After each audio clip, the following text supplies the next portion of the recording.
Ah!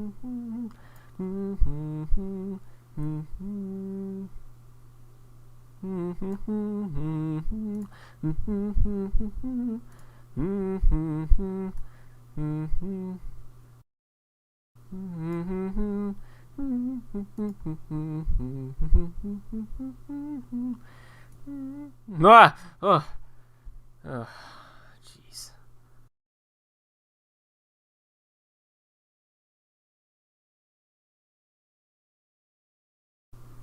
All right.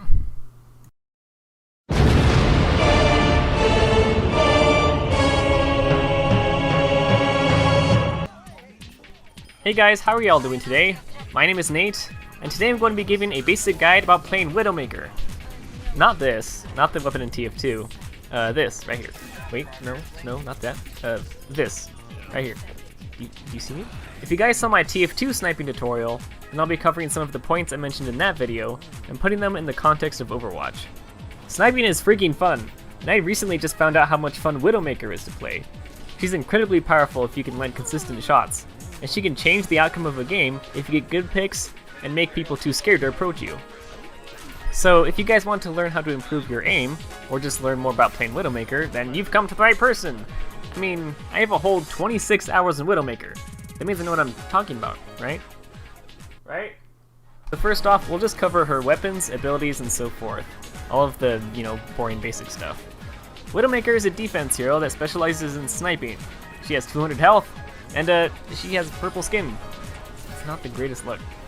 Her main weapon can function as both an assault weapon and a sniper rifle.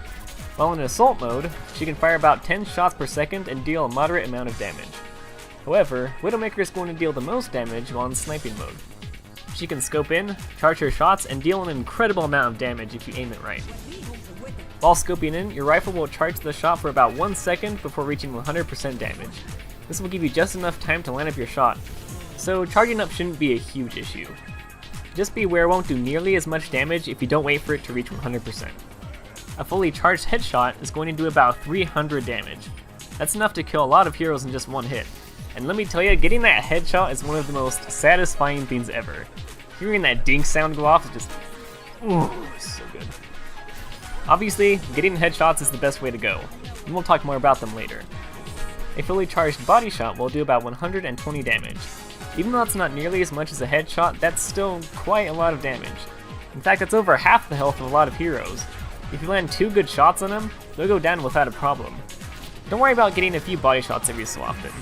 In fact, they're encouraged if you think someone has low health. It's a lot quicker than taking the time, to line up a headshot that would do the same thing. As for her ammo consumption, she has 30 ammo and each charge shot will take away about 3. So it's not a huge problem. Plus her reload time is pretty quick. Next we'll cover Widowmaker's grappling hook. The grappling hook is probably the most useful thing any sniper could have in any game. The grappling hook is activated by looking at a solid object, a wall or a ledge, and pressing shift. Doing so will pull you towards the point you're aiming at. This allows you to get up to higher places or get away from other players. Now here's the cool part about this. Pressing your jump key right before you reach the end of your hook will actually propel you a short distance. This will help you go a bit higher and get to places you couldn't go before. It also helps you to pull off trick shots, and I'll cover that a little bit later too. Widowmaker's next weapon is her Venom Mine. This little mine can stick to walls and just about anywhere you shoot it. This mine will trigger and explode once an enemy player walks near it, causing it to do about 75 damage. However, you should be aware that the smoke will also do damage to yourself if you're too close. I can't tell you how many times I've done this without thinking, and I end up looking like an idiot when I kill myself. Seriously, keep your distance from it. Lastly, Widowmaker's ultimate ability allows you and your team to see through walls for about 15.5 seconds. This is incredibly helpful not only for you, but for your teammates so they can see where the other players are. Even if you die, your teammates will still be able to see players. I'd suggest using this as often as you can, considering there's not a whole lot of risk to it, plus it'll help your team keep the other team at bay. Alright, so the basic stuff is pretty straightforward. If you play her a couple times, you'll get the gist of it. The biggest reason I like making these sniping tutorials is because I want to help you guys get better at aiming. If you want to play Widowmaker really well, then it's kind of important to know how to actually hit people. If you saw my TF2 sniping video, then you already know this. If not, maybe I can help you in some way. I like to practice aiming by categorizing it into 3 different parts. The first one is tracking. This involves keeping your crosshair near a player for as long as you can, and shooting when you have the shot lined up. This helps you understand the speed of enemy heroes, and get used to your sensitivity. Practicing track aim first is probably the quickest way to get better. The second one is flicking. This is done by quickly flicking your mouse over the player, and shooting as your crosshair passes over them. This is a bit tricky at first, but you'll be flicking a lot more once you're comfortable with your aim. Flicking will let you make quick decisions and react to players moving back and forth a lot. The last part is what I like to call Guitar Hero aim. You're basically predicting where an enemy player will go, by letting your crosshair hover over an area, and then all you really do is just shoot as they pass over it. You'll use this a lot more when you're waiting for players to walk past a wall or something. It'll let you hit them more reliably because you won't need to adjust your aim as much. If you guys want to practice aiming by yourself, I would suggest doing this in a custom game. This is actually something that someone suggested a while ago. First, you set up a custom game and put the enemy team full of hard Anabots. Then you go into settings and change each of these options. Skirmish, ability cooldown to 0%, and headshots only. Doing this will let you practice getting headshots without worrying about taking damage. Plus it's a fantastic warm-up to get headshots with just about any hero. Alright, so all of the aiming stuff is covered. It's finished. Finito. Don't stress too much about being really good at aiming because it'll all just come naturally by playing Widowmaker a lot. Now we should get to the fun stuff by playing in an actual game. So first things first, we have to wait until we're on the defending side, right? Because, you know, she's a defense hero. Wrong! Widowmaker is amazing, and she's absolutely 100% useful on both offense and defense. Just kidding. If you want to practice or you don't feel super comfortable playing Widowmaker yet, it's probably a good idea to wait until you're on the defending side. She can be very good on offense, but if you don't feel confident in yourself yet, then I would suggest just playing on defense for a while. Plus, most of the maps are designed for defense to have better sightlines. If you're on a control map, you can sort of use your own judgment for that. Eloise is a pretty good map for playing Widowmaker because there are a lot of open areas and long sightlines. Lijiang Tower, on the other hand, is a lot more closed off, so it's really up to you to decide if you'll do very well. Alright, quiz time. Let's say you have an opportunity to kill 3 enemy players. A Roadhog, a Mercy, and a Mei. Which one should you choose to kill?